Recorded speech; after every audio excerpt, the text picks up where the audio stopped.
Ready. হে everyone, আজকে বানাচ্ছি হচ্ছে গিয়ে মোরলা শুটকি, শিমের বীজ আর পিচ্চি বেগুন দিয়ে।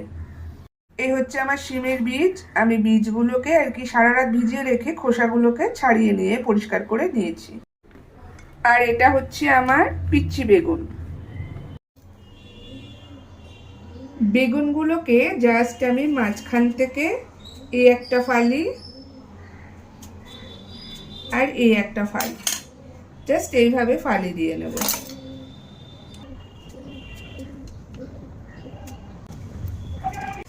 এবার বেগুনগুলোতে আমি জাস্ট একটু নুন হলুদ মাখিয়ে নেব।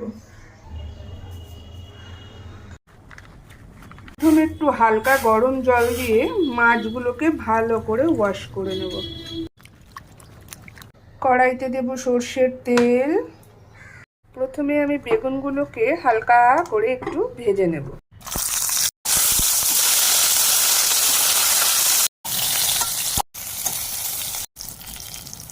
এবার আমি মোরলা মাছগুলো যে ধুয়ে রেখেছি, ড্রাই মোরলাগুলো আর কি, ওগুলো একটু ফ্রাই করে নেব।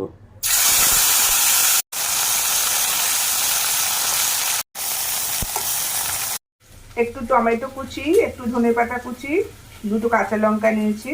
মশলায় লাগবে হচ্ছে লঙ্কা গুঁড়ো, হলুদ গুঁড়ো, পেঁয়াজ বাটা, আদা রসুন বাটা, জিরে গুঁড়ো আর ধনে গুঁড়ো।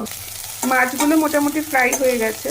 বেগুন আর মাছগুলো দুটোই ভেজে রেডি হয়ে গেছে। এবার তৈরি করব মশলা। আবার দেব তেল, ফোড়নে সাদা জিরে, টমেটোগুলো দিয়ে দেব, সব মশলা। এবার দিয়ে দেবো শিমের বীজগুলো। এবার ভালো করে মশলাটাকে কষাবো। নুন, একটু গরম মশলা লাগবে, তো সেটাকে আমি একটু পেস্ট করে নেব। এবার দিয়ে দেব জল, হালকা একটু মিষ্টি। ঝোলটা ফুটে গেছে, এবার দিয়ে দেব মাছগুলো।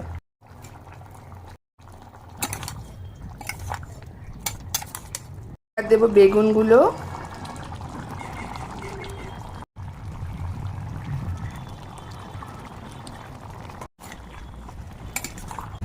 এবার আমি ছেড়ে দেব 3-4 মিনিটের জন্য। এবার দেব গরম মশলা। রেডি হয়ে গেছে আমার পিচ্চি বেগুন দিয়ে শিমের বীজ দিয়ে মোরলা শুটকি রেডি। ধনেপাতা,